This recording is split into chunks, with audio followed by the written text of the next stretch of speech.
Assalamualaikum warahmatullahi taala wabarakatuh. Kita to the point saja.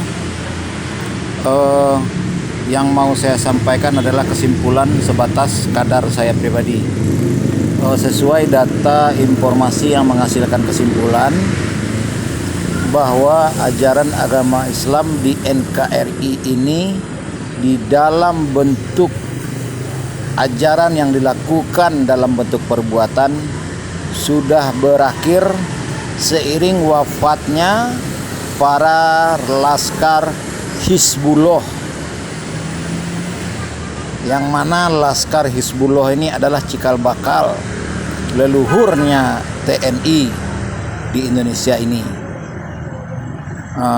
Jadi saat ini ajaran agama Islam hanya tersisa di mulut-mulut masing-masing yang mengaku umat Islam, terutama yang masih ada ilmu agama Islamnya adalah para mubalik. Itu pun jika para mubalik berkata benar,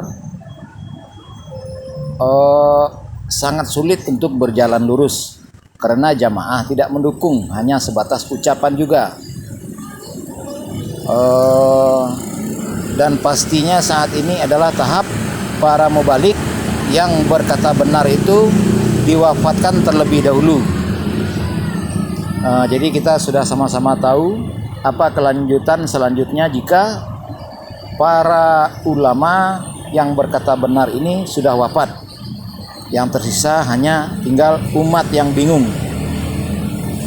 Kalau secara sebumi ajaran agama Islam bisa dikatakan sudah berakhir di tahun 1924 3 Maret. Jadi barulah akan ada ajaran agama Islam dalam bentuk perbuatan di era Al-Imam Mahdi. Semoga era itu memang sudah dekat. Jadi kita memang berada di ibarat di ujung tanduk era Jababiroh sebelum masuk era khilafah. Cukup jelas? Terima kasih.